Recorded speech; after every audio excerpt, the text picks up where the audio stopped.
Dancing with the beat with DJ Glenn on the mix. Marcos Bangag, Marcos Bangag, Marcos Bangag, Marcos Bangag, Marcos Bangag, Marcos Bangag, Marcos Bangag, Marcos Bangag, Marcos Bangag, Marcos Bangag, Marcos Bangag. Yes, hello mga bossing, magandang araw sa inyong lahat. At ito na naman po tayo mga boss, at tayo na naman po ay magkukwentuhan ngayong araw na ito. Kamusta naman ang mga buhay-buhay? Ayan mga bossing, alam nyo ba? Ako ay pagpasensyaan nyo na muli ang ating setup.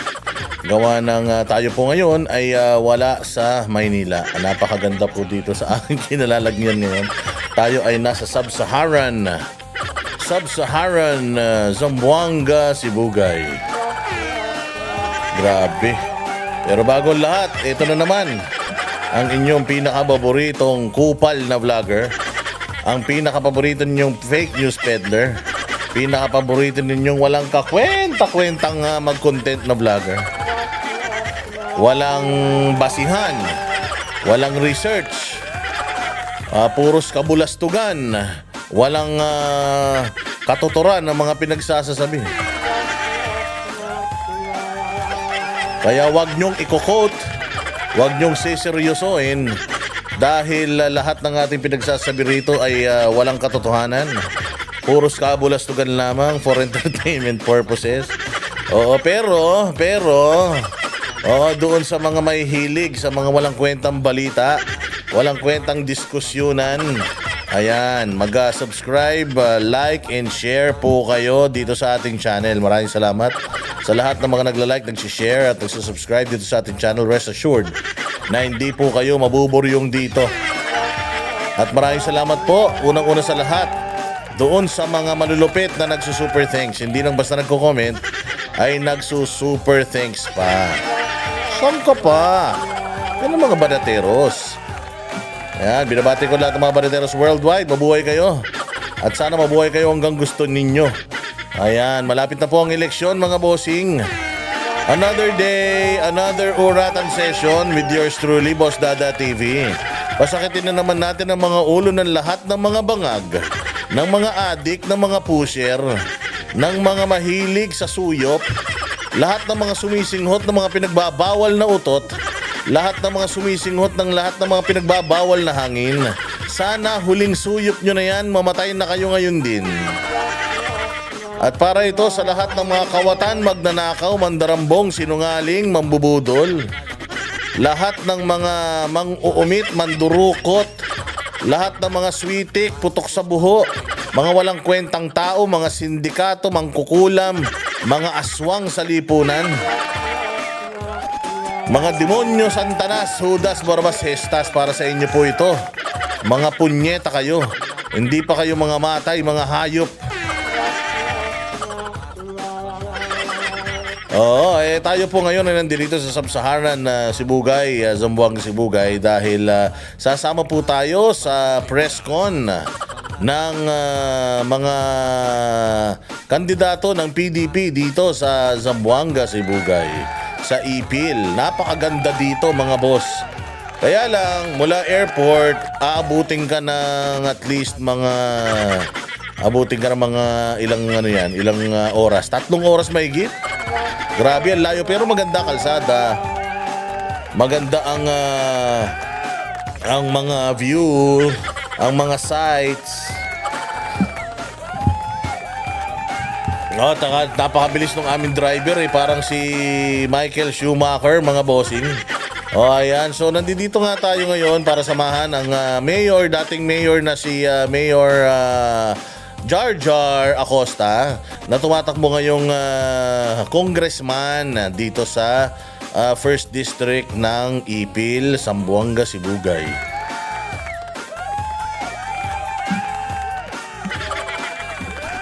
Napakalupit mga bossing. Oo, at tayo ngayon ay nandito sa isang hotel na napakaganda talaga dito sa Sub-Saharan Mindanao. Nag-almusal nga kami ng itlog ng ostrich at saka ng tenga ng zebra. O, tsaka sarap ng sabaw na hinigop namin. Oo, balbakwang merong bone marrow ng rhinoceros. Tsaka okay din pala yung okay din palang yung ilong ng elepante. Masarap din pala yun Grabe dito sa Sub-Saharan Mindanao. Ang ganda-ganda, sarap para pagkain. Tsaka yung hotel nilang ganda. Kaya na nag-brown out kagabi dahil sobrang lakas ng ulan. Ibang klase dito, sobrang presko ng hangin dito kahit summer na. Abay, umuulan-ulan mga bossing. Talaga naman, masarap sa pakiramdam.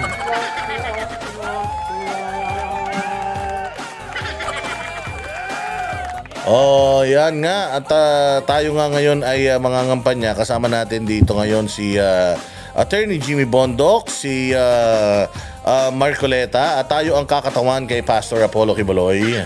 Para sa mga ipapakilala natin si Pastor Apollo Quiboloy dito sa Zamboanga, Sibugay. Although alam ko na kilalang kilala na siya dito, kailangan pa rin na kilala natin sa buong sambayanan ang mga magagandang pwedeng idulot ni Pastor Apollo Quiboloy sa Pilipinas. Baka nakakalimutan nyo para lang matandaan ninyo. At kapag meron po nagtanong sa inyo mga bossing, meron mga nagtanong sa inyo, bakit ko iboboto si Pastor Apollo Quiboloy? Bakit ko ba iboboto yan? Ganito yan, ganyan yan. At least, alam ninyo kung paano ninyo ikakampanya si Pastor Apollo Quiboloy. Number 53 sa balota. Again, uulit-ulitin natin. Kailangan nating ulit-ulitin, baka makalimutan nyo Kasi baka sabihin nyo, sure win na tayo. Although, lahat ng mga Pilipino gigil na sa mga adik ng mga buwaka ng inong mga hinayupak na mga taga-administrasyon. Syempre kailangan pa rin natin ipagpatuloy yung pagpapakilala natin kay Pastor Apollo Quiboloy. Saan ba nagsimula si Pastor Apollo Quiboloy? Bago siya pumasok mga bossing bilang isang magaling na evangelista o evangelist or tagapagpakalat ng salita ng Panginoon, ay si Pastor Apollo Quiboloy po ay anak ng nanay niya. Hindi, siya po ay pangsyam sa siyam na magkakapatid, meaning siya po ay bunso sa siyam na magkakapatid. Diyos ko po. Alam niyo naman nung panahon, wala pang internet. Wala pang nung panahon, wala pang mga kung ano-anong games, video games. Wala pang cable, wala pa nung MTV, wala pa nung internet, wala pa nung Wi-Fi or MP3, wala pa. As in, ang libangan ng mga tao nung araw na yun ay magpainit ng ulam sa hagdanan. Alam niyo na ba yung kwentong hagdan? Nakwento ko na yan nung ako'y nagla-live stream pa. Pero kwentong hagdanan po yan. Kaya ang dami-dami ng mga anak ng mga tao nun kahit ang hirap-hirap ng buhay. Sobrang hirap ng buhay mula Pampanga, dinala siya dyan sa may paanan ng bundok. Hindi pala. Mula Pampanga, yung kanyang 8 kapatid, kasama ng kanilang mga magulang, lumipat po sila dyan sa may Tamayong sa Davao. Diyos ko po, alam niyo po ba kung saan yung Tamayong na yan? Sa paanan po yan ng bundok, foothills po yan ng Mount Apo. Diyos ko po. Noong panahon, napakasukal dyan. At saka talagang napakahirap ng buhay dyan. Mahirap na nga ang buhay sa Maynila. Pantaki mo taga Pampanga sila, lumipat pa sila doon. Grabe ang hirap ng buhay nila noon. So diyan na siya pinanganak sa foothills of Mount Apo. Kaya nga siya pinangalanan na Apollo. Kasi nga diyan siya pinanganak sa paanan ng Apo. Kaya Apollo Quiboloy. Tapos siya ay biktima ng kahirapan mga bossing. At noong siya'y bata pa, talagang pinangarap niya na ang makaahon sa hirap at makatulong sa sambayan ng Pilipino, lalong-lalo sa mga mahal niya sa buhay. Ayaw daw niyang maranasan ng mga mahal niya sa buhay yung naranasan niyang kahirapan. Kaya nung siya'y nagtayo na ng kanyang simbahan, simula po sa 15 miyembro. 15 miyembro sa sobrang galing niya bilang isang leader, merong political will at paternal instinct mga bossing, at pagmamahal sa kanyang adhikain at bukasya sa kanyang mga pangarap, pangako sa kanyang mga miyembro. Ngayon po ay more than 7 million na po sila sa buong mundo. Imagine, from 15 7 million in less than 40 years. Yes! 39 years, magpo 40 years pa lang po sila ngayong taon na ito. Oh, mga bossing, pero nakuha na po nila ang sandamakmak na mga bagay na hindi kayang makuha ng isang normal na nilalang. Kaya nga ako naniniwala na merong divine intervention at may milagrong hatid ang lahat ng mga nakuha ni Pastor Apollo Quiboloy sa kanyang 40 taon ng Kingdom of Jesus Christ. Sa kabila ng hamon ng walang kaperahan, walang makain, nung panahon ng 15 sila, wala sila makain. Isang beses ang araw lang daw sila kakain. Ano mo, may naikwento pa nga sa akin na nung medyo marami-rami na sila, pipila na daw sila sa pagkain, mga bossing. Tapos pagdating minsan sa dami nila, pagdating daw nung mga kalahati na, wala na, ubos na yung laman ng kaldero. So yung kalahati na hindi nakakain, yari. Bukas na o baka sa susunod na araw nakakain ulit. Ganun sila kahirap. Pero alam mo, walang umalis sa kanila. Lahat sa kanila ay nagtiis, lahat ay naniwala sa mga pangako ni Pastor Apollo Quiboloy na aayusin niya ang kanyang kongregasyon. Balang araw, iikot tayo sa buong mundo, magkakaroon tayo ng sariling eroplano, mabilis ang ating paggalago ng ating mga gawain, hindi lang dito sa Pilipinas, hanggang sa ibang bansa. Minsan nga daw napapaisip sila. Gutom to. Baka mamaya may topak na to. Ang daming mga iniisip. Paanong kakain tayo sa Hong Kong, almusal sa Hong Kong, tanghalian sa Singapore. Tapos ganun daw ang gagawin nila. So paano mangyayari yun? Wala nga tayo makain ngayon, wala nga tayong pamasahe. Pero alam mo, sa paniniwala ni Pastor at talagang sa kanyang political will at sa talagang kasipagan at magaling na leader, alam nyo ba ngayon na isa po sila sa fastest growing religious denomination or organization in the US. Kaya nga sila tinrabaho ng US dahil sobrang bilis nila. Ang dami na nila at ang galing na ng kanilang mga simbahan doon. So hindi pa politiko si Pangulong si Pastor Apollo Quiboloy. Marami na siya nagawa sa bayang Pilipinas at marami na siya nagawa sa sarili niya at sa kanyang bansang kaharian. Tawag po nila sa Kingdom of Jesus Christ. Dahil ito nga isang kingdom, ito po ay isang bansa sa loob ng isa pang bansa. So sa Pilipinas may isa pang bansa sa loob niyan. Ano yan? Ang Kingdom of Jesus Christ. Ang tawag nila dyan, bansang kaharian. At dyan po sa Kingdom of Jesus Christ, Diyos ko po, hindi po sila naghihirap dyan as in lisiksik, liglig, umaapaw ang kanilang biyaya mula sa Panginoon dahil sa galing ng kanilang pinuno na si Pastor Apollo Quiboloy. Alam nyo ba, nasa loob lamang ng less than 40 years, sa loob lamang ng 39 years, si Pastor Apollo Quiboloy at ang kanyang Kingdom of Jesus Christ ay meron na pong Jose Maria College. Alam nyo ba yung Jose Maria College? Yan po eskwelahan. Meron pong med school dyan, meron pong law school, may criminology, lahat po ng mga major courses. Meron na po dyan sa university na yan. At 70% ng mga estudyante dyan ay scholar at hindi po importante kung anong relihiyon mo, anong simbahan mo, basta matalino ka, scholar ka. Ganyan kalupit. Scholar. Aside from that, mula sa preschool hanggang kolehiyo, may eskwelahan si Pastor Apollo Quiboloy. Ano pa? Meron po siyang Children's Joy Foundation, mga bossing. Children's Joy Foundation ang nagpakain at nagpaaral sa milyong-milyong mga kabataan. Worldwide. Buong mundo yan. Hindi lang tayo tumutulong sa Pilipinas sa mga kabataan, pati sa ibang bansa, Amerika. Akala nyo walang naghihirap sa Amerika? Marami naghihirap doon. Tumutulong siya, papakain siya ng mga bata sa Amerika, nagpapaaral sa Amerika, sa Africa, sa iba't ibang mga bansa, sa Thailand. Dami niyang mga estudyante roon. Ano pa? Meron po siyang Glory Mountain. Alam niyo ba yung Glory Mountain? Diyos ko po. Yan yung paanan ng bundok ng Mount Apo na hindi na nabubuhay yung mga halaman dahil sobrang acidic ng lupa dyan dahil nga dyan ang sagingan nun, yung fertilizer, wala na nabubuhay na halaman dyan. Pero tingnan mo ngayon ang Glory Mountain, grabe. Nag-iisa yan sa buong Pilipinas, ang Glory Mountain. At yan po ay masasabi natin man-made. Man-made kasi sila pong mga miyembro ng KOJC kasama si Pastor Apollo Quiboloy, sila lang po ang nagtanim sa mga kinakalbo na or kalbo na lupain na yan dyan sa Tamayong. Sa Glory Mountain, meron po silang Prayer Mountain na napakaganda. Nakikita nyo naman po siguro. Finiture na yan ni Jessica Soho, ni Chris Aquino at nung sino-sino pa. Sa sobrang inggit nila, ayun, ngayon, malapit na silang mamatay sa inggit. Oh, aside from yung Prayer Mountain, meron pa silang Kingdom of Jesus Christ Central Compound diyan sa may Barangay Buhangin. Ang ganda-ganda niyan nung siege nakita nyo, di ba? At bukod diyan, meron pa silang Kingdom na may 75,000 seating capacity. 75,000 seating capacity mga bossing, pinakamalaking indoor na cathedral yan sa buong mundo. 75,000. Tsaka ang ganda. Kasi ako nakarating na ako sa Staples Center. Yung sa Staples Center, patarik, ganun, patarik. Oo, as in, pag lumudang para kang malulula, para kang malalaglag sa basketballan. Pag nandun ka sa taas. Ito po, pag ganun, as in, slope po siya, slope. Ang ganda. O talaga naman, pag dyan nagpunta si Taylor Swift, baka hindi na umuwi yan. Ano pa?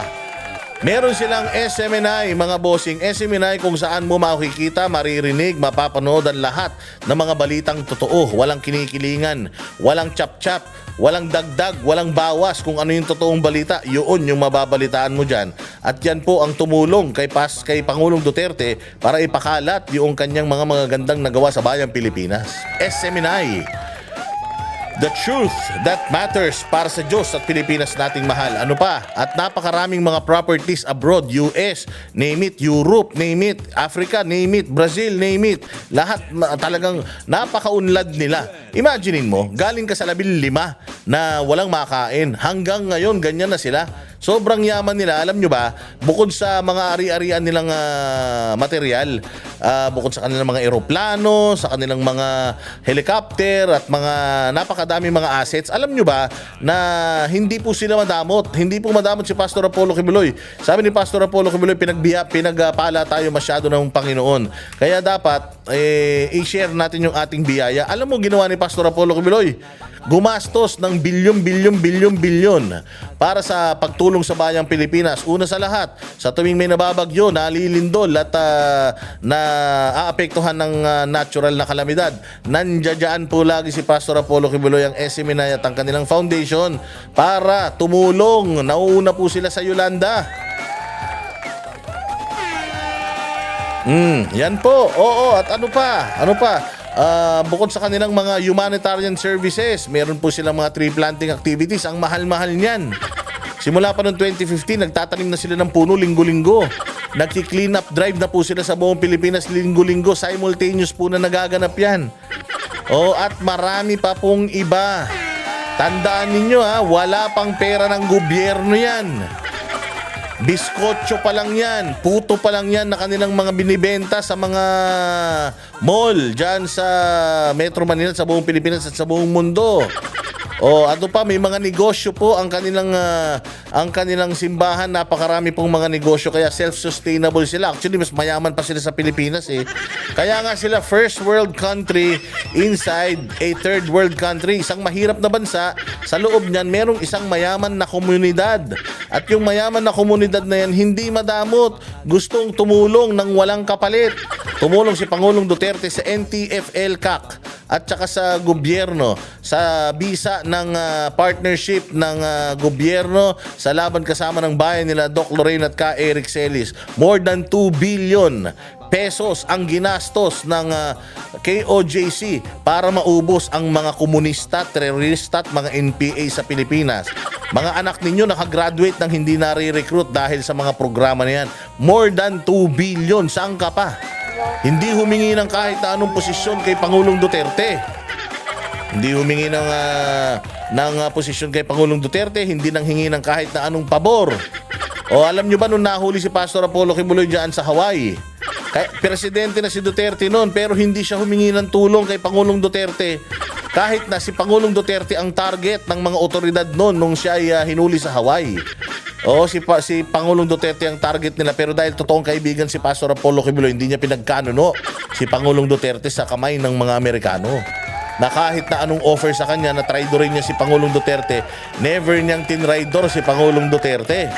Kahit na hindi pa sila nag-uusap ni Pangulong Duterte during that time dahil si Pangulong Duterte inilagay yung mga makakaliwa sa gobyerno, kaya nagkagalit sila ni Pastor ng 3 taon dahil ayaw talaga ni Pastor sa mga komunista. Oh, di ba? Napakaraming naitulong sa bayan, hindi pa man senador. Ordinaryong Pilipino pa lamang, isang pastor, hindi sila madamot. O ngayon, tatanungin kita, bakit hindi mo iboboto si Pastor Kibuloy? Tanga ka na lang. Inutil ka na lang. Kung hindi mo iboboto si Pastor Apollo Kibuloy, wala ka ng kwentang tao at di mo mahal ang bayan mong Pilipinas. Si Pastor Apollo Kibuloy, hindi po yan tatakbo ng gobyerno. Ayaw niyan sa politika. Ang tingin nga niyan sa politika, isang mabahong isda. Kadiri ang politika sa kanya dahil napakadumi. Pero pumapasok siya ngayon sa politika dahil nakita niya, buwisit, ubos na pera ng taong bayan, ninanakaw lang nila. Ang dami-daming pera. Pangarap ko mang pagdugtong-dugtongin yung isla ng Pilipinas gamit ang pera ng simbahan ko, hindi enough. Samantalang ang gobyerno mayroong bilyon-bilyon, trilyon-trilyon pera, kahit isang proyekto wala ngayon. Kaya sabi ni Pastor Apollo Kibuloy, total ginulo nyo din naman ako, sinama nyo ako sa politika nyo, sinama nyo ako sa pang tatrabaho nyo sa mga Duterte, di damay-damay tayo. Tara, game. Sali ako sa politika, pasok ako dyan. Guguluhin ko kayo, yung mga nakaugalian nyo dyan sa Senado na mga pawanjing-banjing. Yung mga nakaugalian nyo dyan sa Senado na panakaw-nakaw. Lahat kayo i-expose ko, kahit kakampi ko, i-expose ko kapag nagnakaw. Dahil sa KOJC at si Pastor Apollo Kibuloy ay zero corruption. Ibubuhayin po niya yung death penalty sa lahat ng mga corrupt na mga government official. Imagine ninyo. Ngayon, with all those examples that I just cited, ano ang pwede ninyong ipangtapat sa lahat ng mga resibo ni Pastor Kibuloy? Anong pwede ninyong itapat? Yung mga kandidato niyo sa alyansa ng mga magnanakaw. Anong pwede ninyong itapat sa mga ni Pastor? Si Pastor Apollo Kibuloy, hamunin mo drug test? Sabihin mo, adik si Pastor Apollo Kibuloy, magpapadrug test ka agad dyan para mapatunayan. Inakusahan ninyo si Pastor Apollo Kibuloy kahit na 4 na taon nang dismiss yung kaso niyan. Anong ginagawa niya? Hinaharap niya yan. Hindi ba inaalok siya sa Amerika na ititigil lahat ng kaso, umamin lang siya kahit sa isang gawa-gawa nila. Hindi siya pumayag. Hindi ako papayag na aamin ako sa mga kaso niyan dahil wala akong ginawa dyan kahit isa. I-dismiss nyo lahat dyan. Dito sa Pilipinas, ano na nangyari? Antayin nyo. Antayin lang ninyo mga bossing, antayin lang ninyo. Magkakaroon ng napakalaki at gandang development dyan sa pinagdadaanan ni Pastor Apollo Kibuloy ngayon, at sana makalabas na siya para makapakampanya siya, at sana pag nanalo siya ngayong eleksyon ay ma-celebrate natin lahat ng sama-sama buong Pilipinas. Sige, sinong ididikit mo kay Senator, future Senator Pastor Apollo Kibuloy? Wala, marami na dyan sa alyansa, ilang termino na. Wala pa sa kalingkingan ng mga nagagawa ni Pastor Apollo Kibuloy. Ay yayabang nyo puro kayo sita, puro kayo kung ano-ano pinagsasabi nyo sa simbahan niya. Sa totoo lang, mas na may nakakatulong pa nga yung simbahan niya kaysa sa mga simbahan natin. Ayan Kaya po sa darating na eleksyon, iboto po ninyo ang Pastor Apollo Kibuloy number 53 sa balota. Siyempre, hindi lang si Pastor Apollo Kibuloy. Dapat lahat iboto ninyo. Lahat. Asa na ba yung PDP? Wait lang ipapakita ko yung PDP, huwag kayong magalit eto na. Eto na yung PDP. Ipapakita natin para makita nyo sino ba ang mga membro ng PDP. Eto ang mga membro ng PDP. Si Jimmy Bondoc, De La Rosa, Bongo, Hinlo, Lambino, Mata, Marcoleta, Kibuloy, Rodriguez at Salvador. Ayan lang ilista nyo na yan. Huwag nyo nang dagdagan. Baka magkamali pa kayo, 13 pa yung mailagay ninyo. Bakit natin ginagawa ito? Kailangan na natin mag-ingay. Ilang linggo na lang, 2-3 linggo na lang, eleksyon na.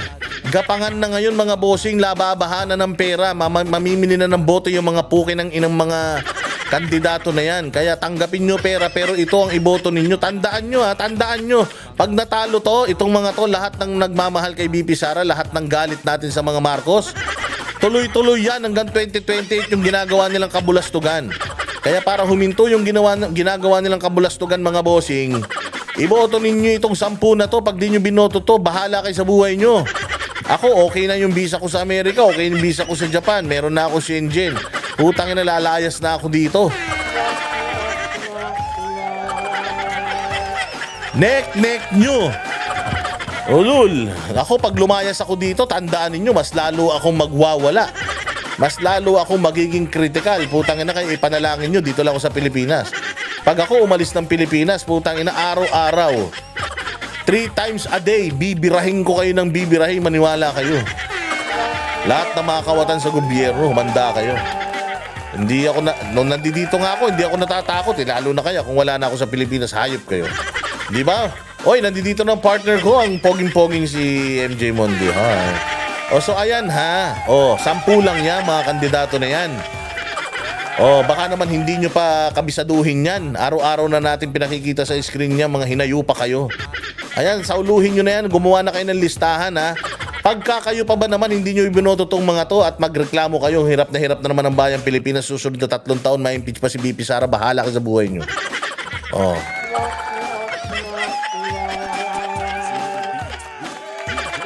O, ayan na. O, sige na, itigil na natin itong itong ating background music na Marcos Bangag. Puro kayo Marcos Bangag eh. Bakit kasi Marcos Bangag kayo ng Marcos Bangag? Bangag ba si Bongbong? Ano ba ebidensya nyo na bangag si Bongbong? Hindi naman yata bangag yun eh. Sabi nung kanyang spokesperson na pinaglihis sa asong may galis na si Claire Castro, ang sabi niya, wala daw kayong karapatan na humiling sa kanila. O ano na nga yun, meron akong balita tungkol dun eh. Ito, ipakikita ko sa inyo. O wait lang. O ayan, tingnan nyo maigi. Ito, mahusay itong taga Net 25 na to eh. Itong kanyang kryptonite. Alam mo, nung panahon ni Pangulong Duterte, kung may Doris Bigornia, ito ang Doris Bigornia ng makabagong panahon. O itong taga Net 25, di ko na mapaano kung sino to eh. Pero araw-araw binibisit ito si Claire. China-challenge nito si Claire araw-araw. Dahil ito si Claire, dati gigil na gigil to kay Bongbong Marcos. Ngayon, putang ina, aso na ni Bongbong. Kala mo, syota ni Bongbong Marcos kung ipagtanggol siya eh. Kala mo, naambunan ng kayamanan eh. O, ito ha, pakinggan nyo maigi itong sasabihin nitong tukmol na ito. Tingnan ninyo kung karapat-dapat ba itong kanyang sagot doon sa ating panawagan. Katulad nga na sinasabi natin, hindi tayo hihinto sa pagtawag na bangag sa punyetang Bongbong na yan. Hanggat hindi niya pinatutunayan sa ating lahat na siya ay hindi adik. So kung ayaw nyo magpa-drug test, huwag din kayo mapipikon kung tinatawag kayong adik. Kung tinatawag kayong mga suyop master, huwag kayong magagalit kasi wala rin naman kayong ginagawa to deny. Actually, kahit nga yung denial hindi man lang magawa nitong presidente natin eh. Kahit nga yung mga gabinete niyan, hindi ma-deny na walang sapak ito eh. Nakikita mo naman, nagsasalita, puta ina, dumudugo na. Sabi ko nga, buhay pa, inaagnas ng hayop na yan. Alam mo, karma yan. Karma yan. Yung ganyang, kita mo, meron akong isang kilala, kapatid ng presidente dati. Anak din ng dating presidente. Kita mo ngayon. Parang kinakain na yung kanyang buong katawan. Buhay pa siya pero parang walking dead na. Kaya nga, ang ganda-ganda nung interview ni MJ Mondiar doon sa kapatid ni Pangulong Duterte. Yung kanyang sinabi doon na, si Bongbong Marcos daw ay walking dead. Bakit? Wala nang kaluluwa. Kaya pag tinignan mo si Marcos, parang kulay, violet. Alam mo yung alam mo si Marcos yung isang karakter sa games na hindi mo ma-unlock yung grade out. Hindi ba? Si Bongbong Marcos naka-grade out. Yung karakter na gusto mong piliin, hindi mo mapili-pili kasi hindi mo pa na-unlock. Meron kasi yung iba talagang blanco, hindi mo alam kung sino surprise. Pero ito si Bongbong nakalabas na pero hindi mo pa siya makuha-kuha dahil hindi mo ma-unlock. Ganun siya, naka-grade out siya, hindi mo mapili-pili. Wala nang kaluluwa eh. Paano mo sasabihin walang kaluluwa? Bakit, Boss D? Hindi ba sabi nung kapatid ni Pangulong Duterte? Merong mabuti, merong masama. Pinipili niya lagi yung masama. Merong kabutihan, may kasamaan dun siya sa kademonyuhan. Actually, yung masama nga, ina-upgrade niya pa eh. Merong masamang version, meron pang mas masamang version doon. Anong mo kung anong tawag doon? Bongbong Marcos version. Oh, alam mo ba pag tinawag kang demonyo, mabait ka pa nun. Halimbawa, tinawag mo ko, Boss Dada, demonyo ka, mabait pa ako nun. Pero pag tinawag mo ko, Boss Dada, Bongbong Marcos ka, putang na masama sa loob ko yun. Mas satanas pa yung kay satanas eh. Baka nga ito si Bongbong kapag ka namatay ito, magkaroon ng ng pangalawang impyerno. Oo, yung mga cabinet secretary niya, yung mga kanang kamay niya ron. Ay, di ba? Oh, sinatawag natin adik, bangag. Oh, sinasabi, meron daw mga pulburon video pa na lumalabas diyan. Oh, pero anong sagot ng Malacanang? Ito, pakinggan niyo yung sagot ng Malacanang sa hiling natin ng pagpapadrug test ng pinakamagaling pinakamahal na pangulo dahil lahat nagmahal dahil sa hinayupak na ito eh. O ang nagmura na lang talaga dito, ang nagmumura na lang yung tao at saka yung droga. Mantakin mo, dalawang pinakamalaking drug haul ang nahuli sa kanyang kalahati pa lang ng panunungkulan ha. Noong panahon ni Pangulong Duterte, wala nahuhuling drugs dahil talagang takot. Ngayon hindi. Oo, lahat ng droga parang lumabas. Mantakin mo 2 tonelada dyan sa may Alitagtag, 1 tonelada sa Maynila, 3 tonelada ng shabu. Anak ng tinapay na yan. Tapos yung 3 tonelada na nabawasan ng kalahati. Hindi natin alam kung saan napunta. O sige, pakinggan natin itong sinasabi nito ng pambansang aso ng Pilipinas na si Claire Castro. Santos, Net 25. Good morning po, Yusek. Balikan ko lang po yun dun sa di umano'y pulveron na video ni Pangulong Marcos. Sabi niyo po kanina ay naimbestigahan na yan, pero biglang iimbestigahan pa ng DOJ at NBI. Di ba? Ano sabi ni Claire? Yan daw pulveron video, inimbestigahan na. Inimbestigahan na daw yung pulveron video, pero iimbestigahan ulit. Ano yun? Inimbestigahan na, tapos iimbestigahan ulit. Napatunayan nyo na AI yan, sabi nyo, tapos iimbestigahan nyo ulit. Ano yun? Bakit? Iimbestigahan nyo ulit yun, tapos na-imbestigahan, para mga baliw eh, di ba? Kaya litong-lito na rin yung mga media eh, dyan sa Malacanang press corps eh. Kasi labo-labo sumagot to si Claire eh, parang hindi mo alam kung kinakausap ba talaga ni Bongbong to, tinitext na lang. So, iimbestigahan daw ulit ng DOJ. Iimbestigahan, ewan ko ba. Alam naman natin, planted yung paglabas ni Pebbles. Mamaya, pasadahan natin yan. Diretso. At napatunayan na po na ito ay fake. Doon po sa isinagawang pagsusuri from Indian company. Wala po bang plano ang Malacanang, especially ang Pangulong Marcos, na magpa-hair follicle test na siyang hinihingi po para matuldukan na itong issue po ng di umano'y paggamit? Buti pa tong reporter, mas matalino pa eh. Mas matalino pa tong reporter kaysa dito kay Claire Castro. Kasi nakakasawa na talaga tong issue na to na adik ang Pangulong Marcos. Imagine mo for the past 3 years. Yan lang ang binubus ka sa kanya. Kampanyahan pa lang. Ang tingin nga ni Lacson tsaka ni Pacquiao sa kanya, adik eh. Hindi ba? Kaya nga siya pinag-drug test noong Dahil noon pa, alam na, nasabog talaga to.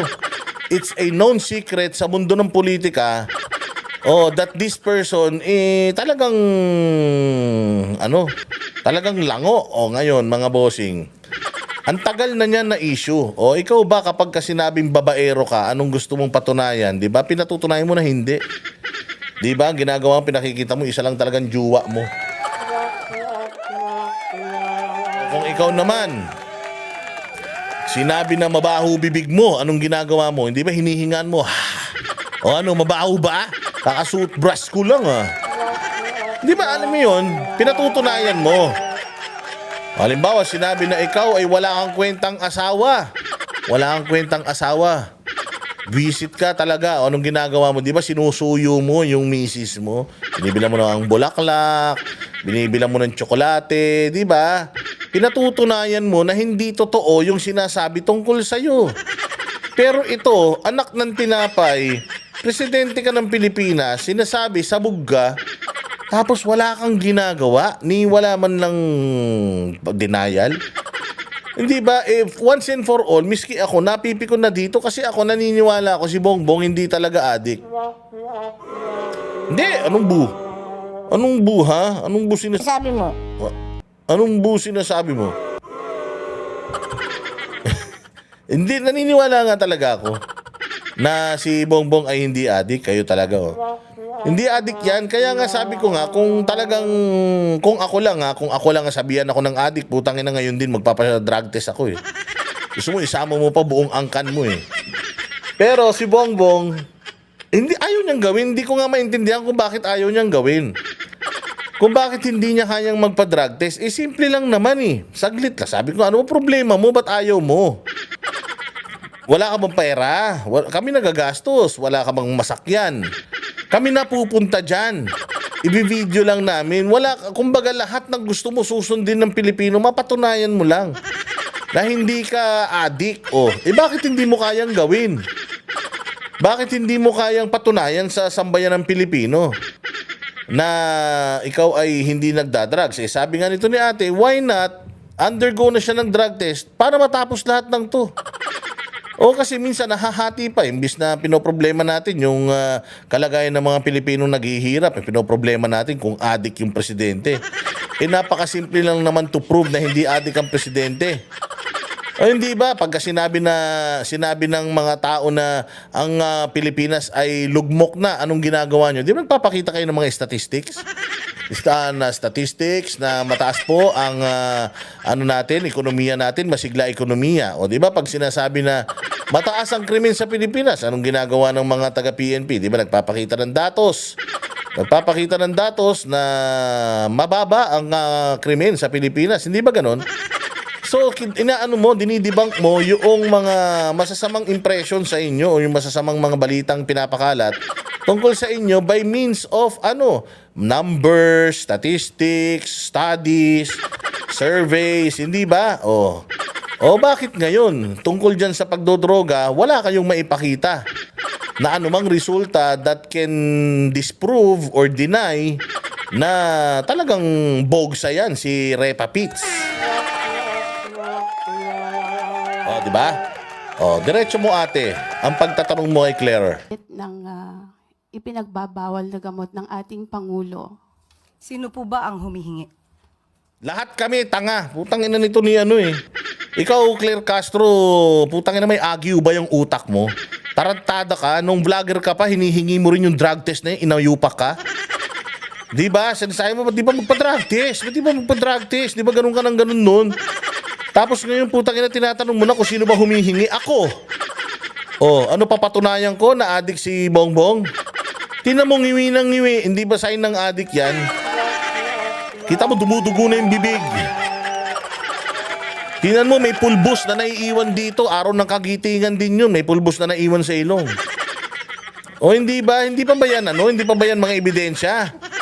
Na, na tumitira yan. Kaya nga namin gustong magpa-drug test yan para once and for all, lahat ng mga signs niya, isipin namin, mannerisms na lang yun.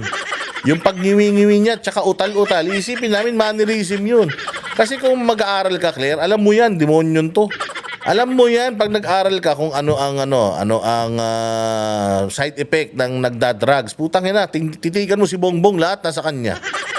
Tapos ngayon maghahanap ka pa na magdidimanda. O sige, antayin mo ha. Total, nangihingi ka ng ebidensya. Ano nakaraan, nangihingi ka kay Magalong na ebidensya. Ngayon naman, nangihingi ka rin ng ebidensya na nagtsasyabu yan.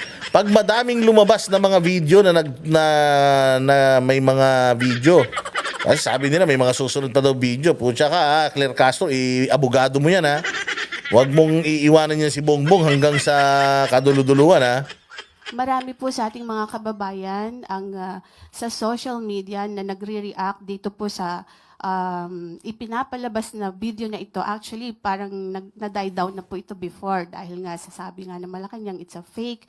Pero biglang nabuhay after po nung ginagawang investigasyon mismo ng Kongreso, ng Kamara.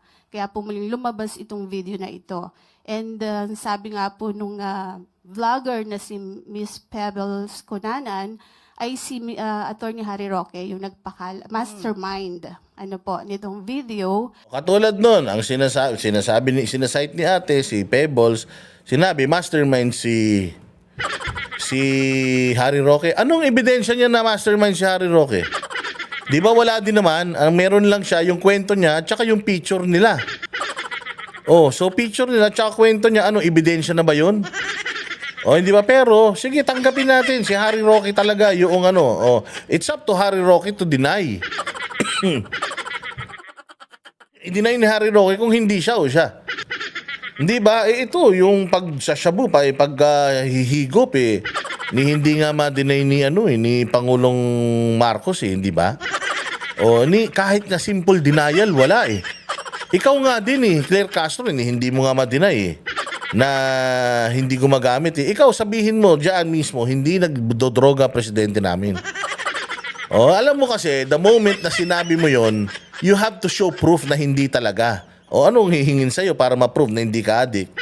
Drug test. Kaya none of you can say to the public or admit to the public or at least deny yung claim na yan sa public, because when you deny it, you need to show proof of your of yung katotohanan ng iyong denial. Ano ba mapapatunayan? O paano mo papapatunayan? Drug test talaga, iniiwasan niyo yan O diretso. Pero inaano naman ni Miss Maharlika, yung another vlogger, na parang siya yung nagbigay lang kay Attorney Roque. Kaya ang tanong ko po, sabi niya sa social media hinihingi. Sino po in particular ang masasabi niyo sa akin na humihingi ng ganitong klaseng pag-test? Ano, kami nga. Tangilan to si Claire, parang tanga to. Hindi ka ba nagpo-post sa social media? Anong nangyari yung PCO ka pa kung wala kang alam nangyayari sa social media? Buong Pilipinas, tinatawag ng Marcos Bangag yan Kaya tinatawag na Marcos Bangag yan kasi kitang-kita na yung mga yung manifestations ng long use of drugs. Kaya nga ang dami ng mga Pilipino na nananawagan si Vic Rodriguez, si Harry Roque, nananawagan drug test diyan, di ba? At para maang-maang ka, wala kang alam na nanghihingi ng drug test diyan sa bossing mong pinagli sa ulap. Ang atin pong mga kababayan Sino na po in Madam particular? Yusek, Napanood pwede po niyo po? sigurong Ikaw na po ba? Sige po. Kayo po ang humihingi? Okay. Pero po masabi lang ninyo na mayroong humihingi. Pero Hindi. marami po sa social media So, kung kayo ay nagbabasa po sa SOCMED, Madam So, Yusek. isa ka nga sa humihingi. Oo. Sige, tanong ko nga, isa ka ba? Kasi we have to be specific on this. Isa ka ba sa humihingi? Ang mga kababayan po So, natin. isa ka sa humihingi. Actually, I'm a journalist. Hindi Yes, nga, naman po tanong ako ko nga. humihingi. Pero parang gusto ninyo na meron. Tanga talaga to Journalist yan si ate. Magtatanong yan. All you need to do is just to answer her query. Trabaho niya yan at trabaho mo na sagutin yun. Ba't kailangan pang may humingi? Ikaw ba humingi? Ikaw humingi? Ngot din pala to abogadong tanga. Kung lang kayong Basihan. Opo, Sino basihan. nga po? Kasi sabi niyo po kanina, ay napanood yun niya yata sa social Opo, media. Madam Sino po? Yusek, syempre kami po ay mga Pilipino rin. As a journalist, gusto po namin na hindi fake news. Yun pong aming ibabalita sa taong bayan. Okay, so humihingi po. Si Nagdidemand. si Attorney Vic Rodriguez, di ho ba Okay. matagal na rin naman niyang hinihiling niyang Napahiya ka careful. ngayon. Meron nangihingi. Si Rodriguez. Si Roque nangihingi. O ano na ngayon? Anong isasagot? Kala mo kasi matatakot mo si ate. Mas matalino sa iyan. Pinagtatawanan ka na lang dyan sa sa Malacanang press corps. test. Okay, tanong po natin. Ano po ba ang basihan para sa paghingi at i-demand sa Pangulo ang isang hair follicle test? Ano ang basihan? Presidente kasi siya. Ganito yan, Claire ha. Presidente kasi siya. Oo, binoto siya ng taong bayan. Therefore, taong bayan na naglagay sa kanya dyan. Kapag may hiningi ang taong bayan sa kanya, ay dapat pinoprovide ng presidente. Tama. Halimbawa, ano ang mga sinusolusyonan ng presidente ng Pilipinas? Ano ang mga pinaprioritize ng isang presidente ng Pilipinas o ng isang presidente in particular? O unang-una sa lahat, pangalagaan yung kanyang bayan. Pangalawa, pangalagaan yung mga kanyang mga mamamayan, tama? O, pangalagaan ang sektor ng kalusugan, sektor ng ganito, sektor ng ganyan. So siya po ay trabahante. We demand an output from the President because public office is a public trust. Nilagay po natin siya dyan, kaya kailangan po lahat ng gusto natin susundin niya. Yung mga at least yung mga kayang solusyonan na problema natin, dapat sinusolusyonan ng Presidente. Kaya mo nga siya nilagay dyan, tama? So we can demand, tama? Pwede tayo mag-demand ng peaceful life. Pwede tayo mag-demand ng drug-free na Pilipinas.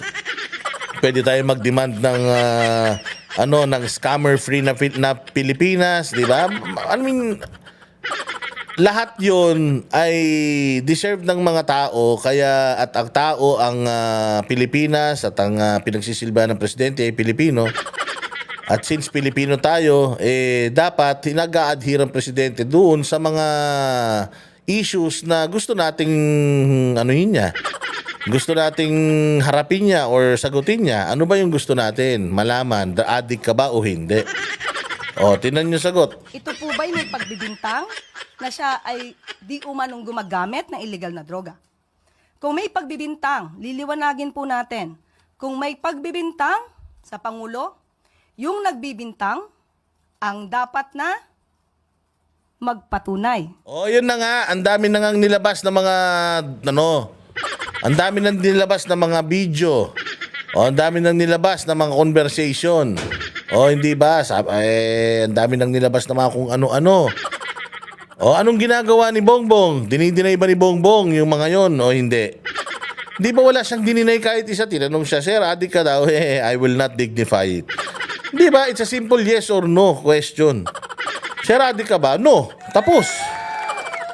O, pero bakit? Kasi yung sinasabi mo, Claire, yung sinasabi mo na nagdidemanda yun.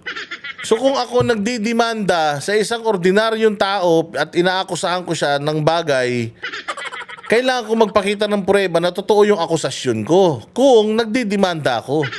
But this time, hindi ako nagdidemanda, humihingi ako ng sagot mula sa taong pinagkatiwalaan ko ng boto ko, mula sa taong naglilid sa bayan ko, mula sa taong dapat ay transparent sa lahat ng mga ginagawa niya sa buhay at sa bayang Pilipinas.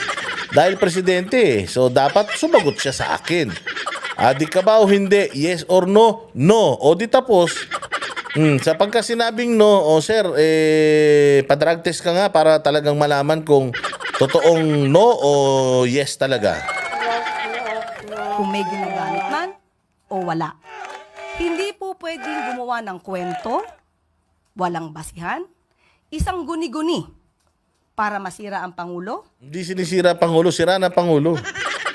Sira na Pangulo, wala na, it's beyond repair. Yung ginawa niya kay Pangulong Duterte, that's actually the end of it. That's the nail on Bongbong Marcoses and the whole Marcos clan.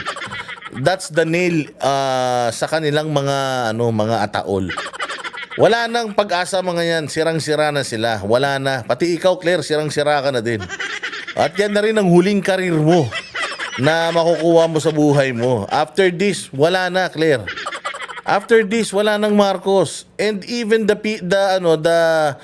PDP slate, kahit nga hindi na mangampan ang PDP slate, mananalo mga yan kung di lang dadayain. Dahil sa galit ng tao, dyan sa pinagtatanggol mong kupal na di umano bangag.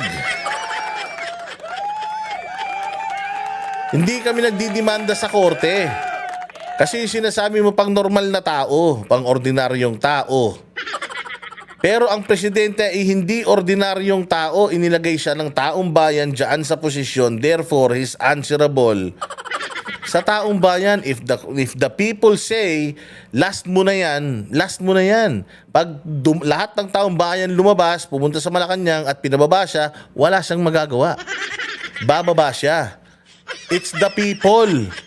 Ang tao ang talagang may hawak ng kapangyarihan, hindi kayo. Yung kapangyarihan na meron kayo ngayon, galing sa taong bayan yan, maniwala ka. The people, the voters gave you that power. So do not abuse that power. At yung power na yan, balang araw, ibabalik mo ulit yan sa taong bayan. Pag bumaba ka na bilang presidente, wala ka ng kapangyarihan, ibabalik mo ulit sa tao yan. Yung tao ulit ang maglalagay ng tao sa Malacanang na pahihiramin ulit nila ng kapangyarihan. So ang boss mo, kami, and we want that, we ask for that. Anong sinabi ni Noynoy Aquino noon? Kayo ang boss ko. Hindi ba yun ang sinasabi ni Noynoy? Oh. So sinong boss ni Bongbong? Putangin na niyan. Kung hindi kami, sinong boss niya? At walang basihan. Kahit saan po. May basihan. Presidente. Tanga talaga tong punyetan to. Presidente. Natural, hihingin mo. Lasing ka ba? O hindi? Di ba? Magdadrive ka, lasing ka? Magdadrive ka, sabog ka? Pwede ba naman yun? Di ba hindi? Anak ng tinapay talaga tong babae na to. Dinidemand namin kasi nga hindi naman siya ordinary. Tangina, alam mo si Bongbong kung hindi presidente yan, kahit singhutin niya lahat ng buhangin sa Pilipinas. Lahat kahit magpakamatay yan, wala kaming paki dyan.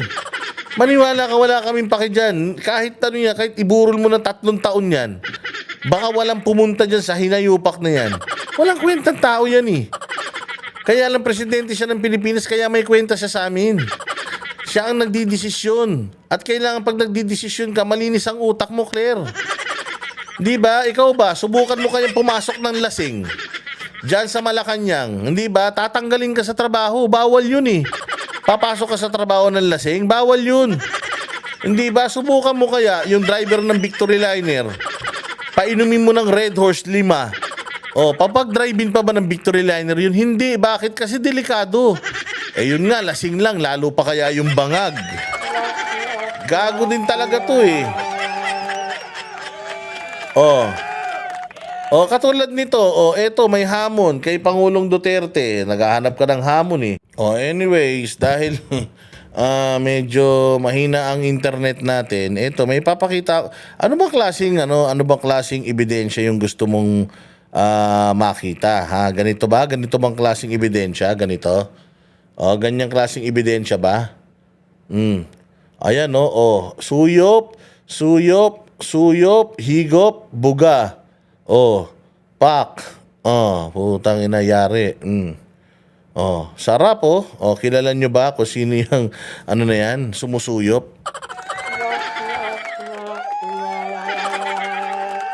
Ganun ba? Ganun ba yung gusto nyo? Ganun ba yung gusto nyo yung video makita, klase? Yung sumusuyop tapos bumubuga? Yan po ang yan po ang whistleblower nila. Akala ko pag nagwi-whistleblower ka, ang hinihipan mo silbato. Akala ko silbato yung hinihipan mo. Yung whistleblower nila iba yung hinihipan eh. Umuusok.